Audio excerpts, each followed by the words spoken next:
The Treasurer is on track to hand down a second back-to-back budget surplus, with the mid-year update showing only a wafer-thin deficit. Let's bring in Trudy McIntosh now. Trudy, just how confident is Jim Chalmers that he is going to be able to get there?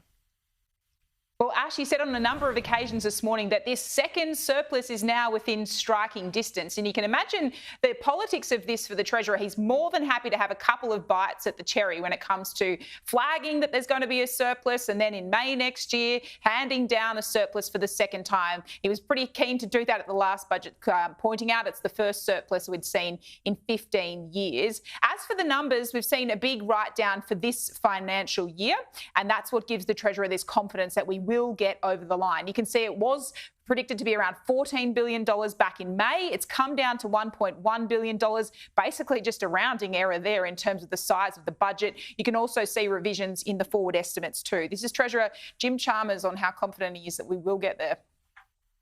We are not yet forecasting a second surplus, but we are within striking distance. We have given ourselves a chance, but we aren't there yet, and we've been deliberately cautious and deliberately conservative.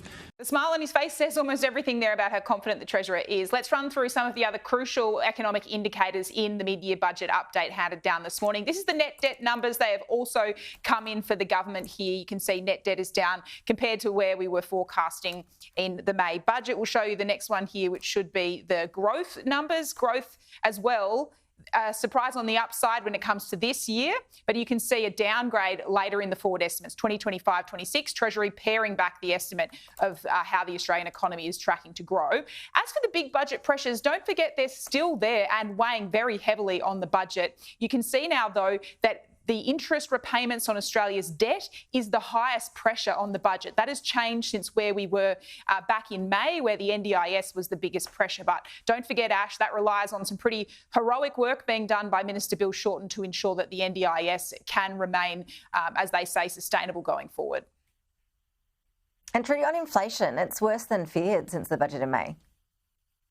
Yeah, good to see these numbers updated by Treasury now. They're indicating that inflation is in fact going to be worse for this financial year, but they still predict it will get back into that crucial target range for the Reserve Bank of between 2 to 3%. But as you can see, an increase for this financial year of 0.5 percentage points. Now, why is that? MYEFO says this is because of the global oil price being higher, flowing on to petrol prices, flowing on to even the cost of things, just as we try and transport them around the country. So are we expecting a second round of that petrol excise relief? The Treasurer appearing to rule it out.